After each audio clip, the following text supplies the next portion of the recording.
Well, the central part of Matthew 23 is 8 woes that Jesus pronounces against the scribes and Pharisees, those purveyors of dead, empty religion.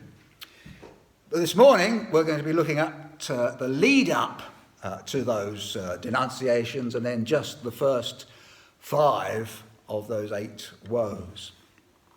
So let's set the scene then. Jesus, he's arrived in Jerusalem to rejoicing crowds. But they weren't all rejoicing. The scribes and Pharisees and the Sadducees, for that matter, they were much less pleased to see him. And then, although not mentioned here in Matthew, Luke tells us that Jesus, in that period of time, he taught in the temple daily. And so it's reasonable to conclude that the events that we've read of just now, then, that they were somewhere in the temple courts. And so then the very first verse of Matthew 23, it tells us, "Then Jesus spake to his disciples and the multitude." I actually swapped that round. It says the multitude and to his disciples. But remember, this was the time of the Passover. So large groups of pilgrims, they'd be flooding into the city. And as was not unusual, a crowd of those people wanted to hear Jesus speaking. Now this will be Jesus' last public address. And so this is no time to be beating about the bush, as we might say. Those who were viewed as religious leaders at the time, they were basically leading the people over a cliff. And Jesus is quite clear about their hypocrisy. He will quite shortly plainly state a number of times that they are hypocrites. But first of all, he tells his hearers, he says that they say and do not. Well, of course, that is hypocrisy. But he then says that they sit in Moses' seat. Now that is simply a turn of phrase. It simply means that they're the ones that open up the books of Moses. Now, of course, it's evident from everything else that Jesus says about these people that is not all they do. They don't just open up the books of Moses. And so when he says, we must do what they say, he's not saying we must observe everything that they teach. But insofar as they teach what Moses taught, then they are to be listened to. But the point that Jesus is making here is that even these teachers do not do what they are teaching others. But he doesn't want to throw the baby out with the bathwater, as we say these days. He doesn't say, don't listen to anything they say. While they are opening up the words that Moses commanded, then you must listen to them. He was very keen to emphasize that he was not introducing a whole new religion. As he said, in fact, in the Sermon on the Mount some years prior to this, he said, "Think not that I am come to destroy the law or the prophets. I am not come to destroy, but to fulfill." That was Matthew 5, verse 17. And we must keep that in mind. Any attempt to pass off the Old Testament as having no relevance for the Christian must be avoided. And especially that strange idea that the God of the Old Testament is a different God to that of the New Testament. And Jesus was quite clear on this, even when he was denouncing the teachers of what we call the Old Testament. Now the thing is, true religion is designed to liberate us, to set us free from our bondage to sin and our slavery to Satan. That's what it's designed to do. But instead of freedom, these men had turned religion into something burdensome. He says they bind heavy burdens and grievous to be borne and lay them on men's shoulders. And of course, the burdens of which Jesus here speaks are those many, many additional laws that they had made up and then determined were binding on all people. They made it exceedingly difficult for the people to live godly lives, even godly in their sense of the word. What should have been a joy, i.e. serving God, was turned into drudgery. And the extension of that is that, when we demand anything of people that God does not demand of them, then we are requiring something that's grievous to be borne. When teachers of false religion say that you must do this, this and this to gain acceptance with God, they are making religion a burden.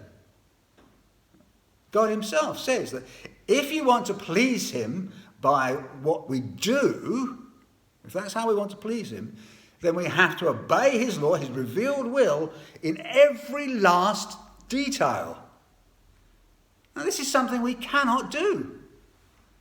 It has been impossible to please God in that way ever since Adam ate the forbidden fruit. It is little wonder then that people are turned off by religion when people teach that we have to do what we patently cannot do.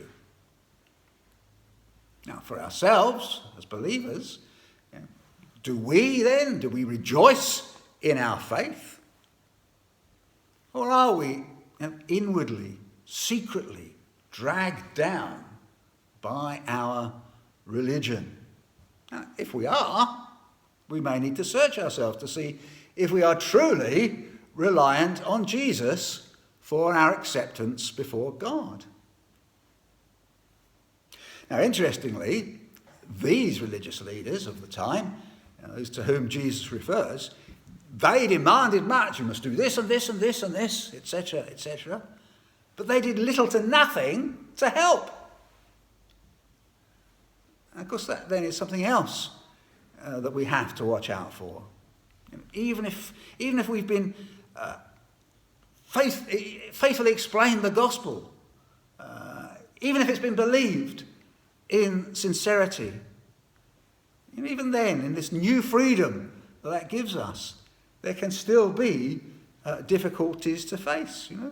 Jesus did not promise us an easy life. Far from it, in fact. So we must make sure that we are ready and willing to lend a hand to those who are struggling.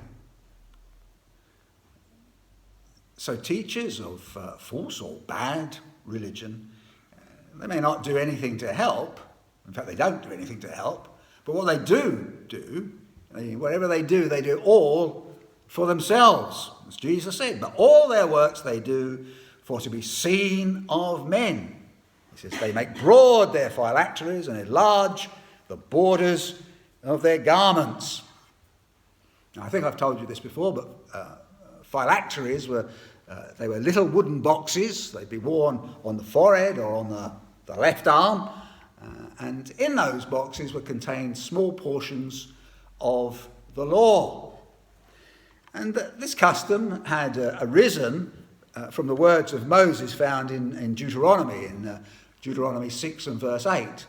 But just before Moses said those words, he said, and these words which I command thee this day shall be in thine heart. And so if you read that whole passage, you'll see Moses is speaking about all that God has revealed to them. And then he goes on to say, and thou shalt bind them for a sign upon thine hand, and they shall be as frontlets between thine eyes. I suspect that you and I can see that this is all about the word of God never being far from us, being right before our eyes, as it were. Because if, whoever it was that invented the idea of these phylacteries, if they were right, then those boxes would have been way too heavy if they needed to contain all the words that Moses had commanded the people. And that is one of the many problems with a Pharisaic attitude to religion. You make up rules which are not possible to keep, and then you find ways around them. Well, these actual Pharisees at the time, they made sure that their little boxes, they were larger than the average one. Like I said, they couldn't possibly make them large enough to contain all of the words that Moses spoke, but they were going to make sure that nobody knew, or that I'm sure really everybody knew, that they had their box on. They were doing it as was expected of them. And it was the same with their clothing. Back when the Israelites were wandering through the wilderness, they had that 40 years trudging around the Middle East through the wilderness, God had commanded that they make fringes in their garments and that they weave a blue ribbon through those fringes. And that was really to remind them that though the law may speak like loud thunder, yet there is mercy with the Lord. You read in Numbers 15, you'll see that's what that's all about. Well, of course, then these Pharisees, they were going to make sure that they went out of their way to make their fringes, their tassels and whatever, they were going to make theirs more obvious. Look at me, they were surreptitiously saying. So they were in it for what could be seen of them. And yet, worse than that, they used their position to squeeze all of the gain out of it that they could. Places of honour, the best seats, public adoration. This is what religion was all about to them. These men were devoted to all that they could get. But there was no devotion to godliness in them. And we should not doubt that pride is a very underhanded enemy. It lurks in the hearts of all people, waiting for an opportunity to burst out. That is just as true for you and me. It sneaks up on us when we least expect it. And so Jesus tells us, don't crave the things that these Pharisees desired. It's important that we see ourselves as we really are.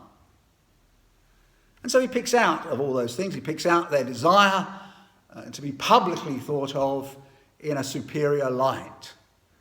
Rabbi basically means honourable one, and that's why they loved it so much. But Jesus, he tells us why we shouldn't care for such adulation. It's because we have only one true master, and that's Jesus himself.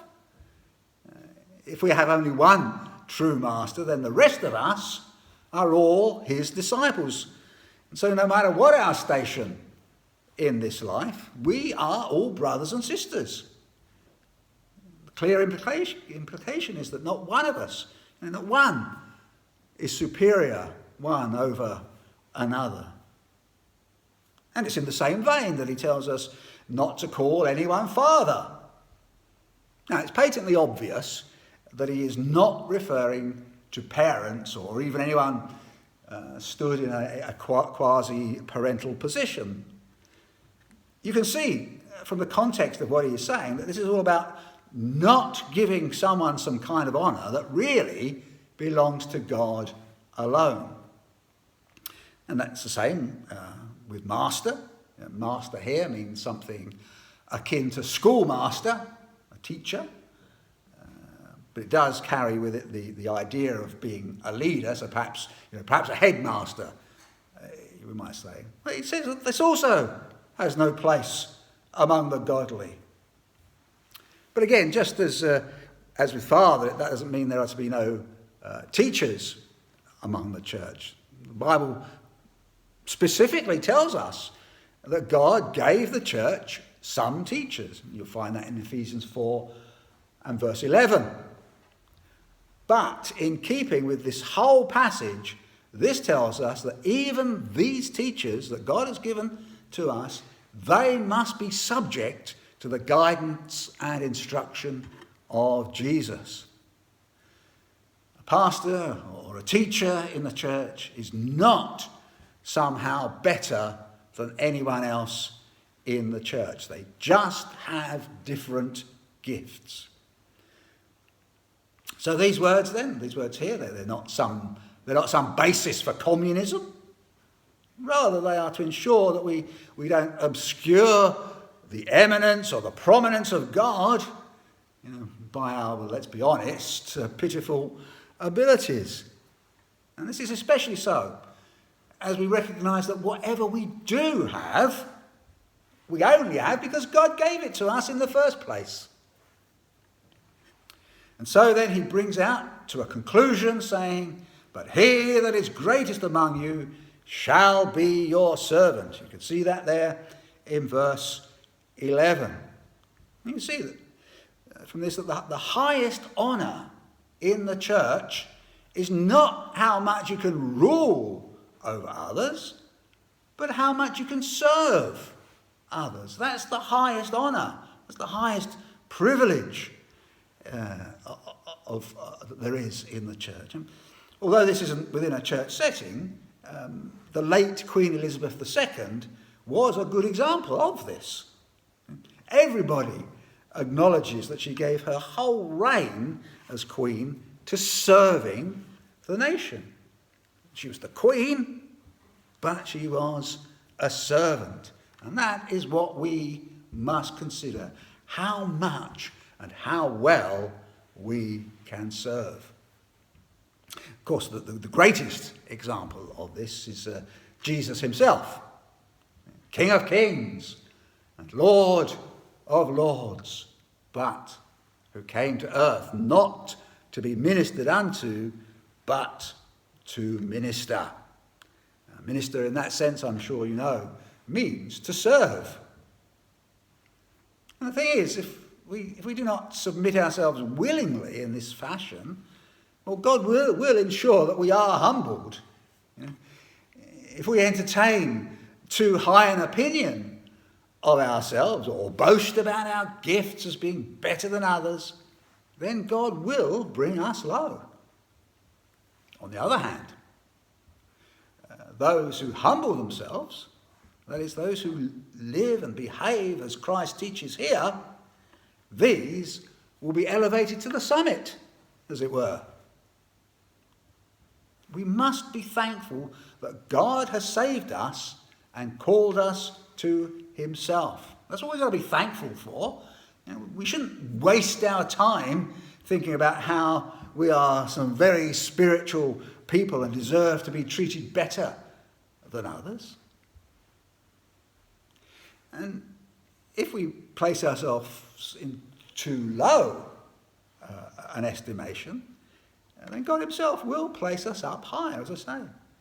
But that higher place will not come without humility. We need to cultivate true humility in our lives. And if it is true humility, we will not concern ourselves about greatness. We will be happy that we can serve the Lord. That will be our heart's desire. And that is all we will wish to do. Nobody likes a hypocrite, and especially do they not like religious hypocrites. Now, I read an interesting anecdote recently. It said, a rather pompous-looking deacon was endeavouring to impress upon a class of boys the importance of living the Christian life. "Why do people call me a Christian?" the man asked. And then, after a moment's silence, one youngster said, "Maybe it's because they don't know you." That's what it's like. In a similar vein, I read also Robert Redford, the actor. Robert Redford, he was walking one day through a hotel lobby, and a woman saw him and followed him to the lift. And she said, "Are you the real Robert Redford?" She said with great excitement. And as the doors of the lift closed, he said, "Only when I'm alone." We are the real us when we're alone. So we need to be on guard. We don't want to be hypocrites. And as I've said before, this is an easy accusation to level against Christians because our goals are higher than our reach. And so we must never give the impression that we have attained to those goals. Jesus then finished addressing the disciples among the great crowd, and it's as if he looks up and he sees these Pharisees, perhaps on the periphery of the multitude, and then he issues those 8 woes that I mentioned. He issues them directly. He says, "Woe unto you, scribes and Pharisees, hypocrites!" And in those woes, Jesus explains the danger of hypocrisy, not only to the hypocrites themselves, but also to others. Now, the first of these is that they not only will not enter the kingdom of heaven, but they prevent others from entering as well. Remember, the ministry of Jesus can be summarized by that expression, "Repent, for the kingdom of heaven is at hand." The religious leaders, they should have been like gatekeepers, opening the door and ushering people in. But instead, they were more concerned about their status among men. They did everything in their power to close down the gospel. It seems that they couldn't bear the thought that they were not special in the sense that they were better than others.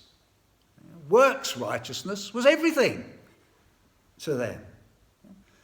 Jesus teaching that the worst of sinners can be forgiven had no room in their thought. I have to ask, how is it with you? Do you love the knowledge that salvation does not depend on anything in you? Does that fill your heart with joy and gladness? Are you amazed that you could be so wondrously loved by such a perfectly holy and righteous God? Are you stunned that he should give his dearly beloved Son to pay the price for your sin so that you should go free and enjoy eternal life? Or do you still harbour thoughts about how good you have been? Does the idea that even the riffraff of society can be welcomed by God, does that disturb you? Is the truth that by nature, in and of yourself, you cannot satisfy God? Is that too much for you to bear? Well, if so, watch out that this woe is not pronounced against you, because it is if you really do not like the gospel of free grace to all and anyone that repents. Well, similar to this is the third woe. I'll circle back to the second one, but the third woe is similar. It says that converts to a false religion will not serve any good purpose. Jesus says, "You make him twofold more the child of hell than yourselves." Now, these are very strong words indeed. But that is the nature of the thing. And new converts are very often the most zealous of all. And if they're zealous for something that's not even true, imagine how much damage that they can do. And that, of course, does encompass the danger of just wanting to fill the church. Like I say, we're not happy that there's loads of empty pews. Of course we'd love to see them filled. But if we change the gospel to something that might be more acceptable to the ears of many, then we end up with a dead church. It'd be like the church in Sardis, "Thou hast the name that thou livest and art dead." That's what it would be like. Well, I said I'd circle back to the second woe, and this highlights that hypocrites really are in it only for themselves. They devour widows' houses, Jesus says here. Now, how these Pharisees did that is not entirely clear, but what is clear is that they must have practiced some kind of extortion. They must have preyed on the most vulnerable in society all the time, that they were enriching themselves at the expense of those who could hardly afford it. They were making long prayers, they were giving the appearance of true piety, but that was simply for show. They were in it for their gain.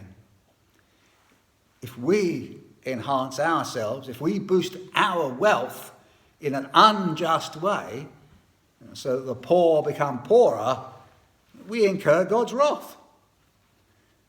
But if we do such things, and if we do any wickedness under the cloak of our religion, then our damnation will be all the greater.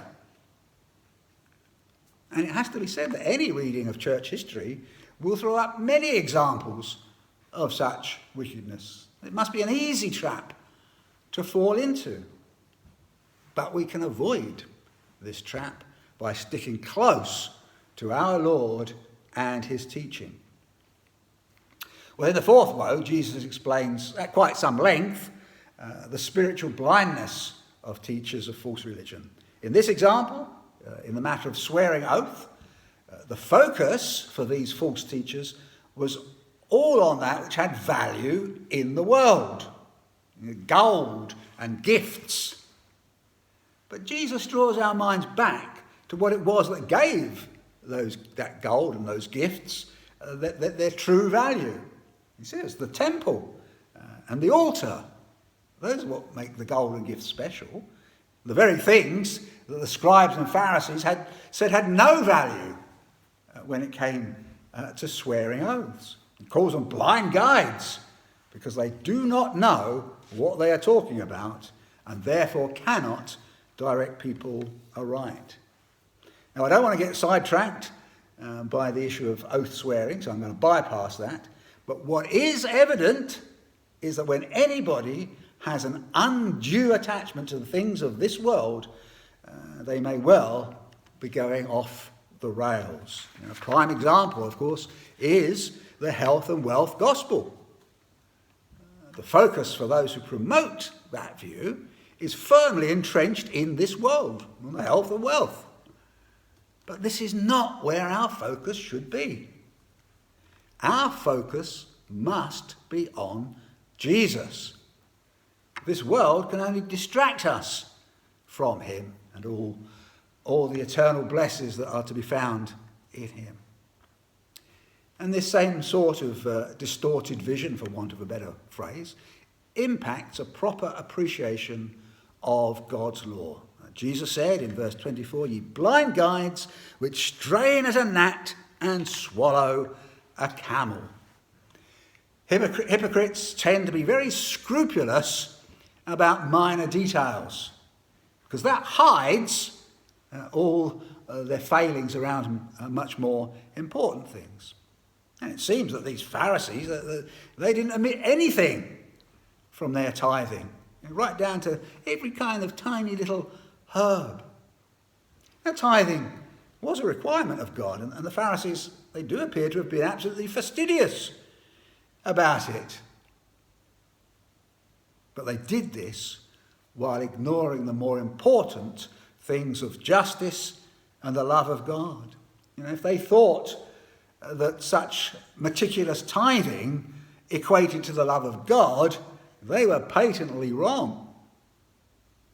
And we should know, of course, that Jesus doesn't say that they shouldn't have tithed, but in effect that this tithing should have been an outworking of the weightier matters of the law, rather than a replacement for them, which is what they had done. Well, as I'd rather suspected it would, time has run against us this morning, but we should weigh ourselves up against this picture. Like I said, nobody likes a hypocrite. While we stand firm on God's revealed will, on the Bible in other words, We have to ask ourselves, are we blurring it by our behaviour? I pray that that will not be the case. But don't let any of us think that we have arrived in the Christian religion. Rather, let us remember what Paul wrote to the Corinthian church. Wherefore, let him that thinketh he standeth take heed, lest he fall.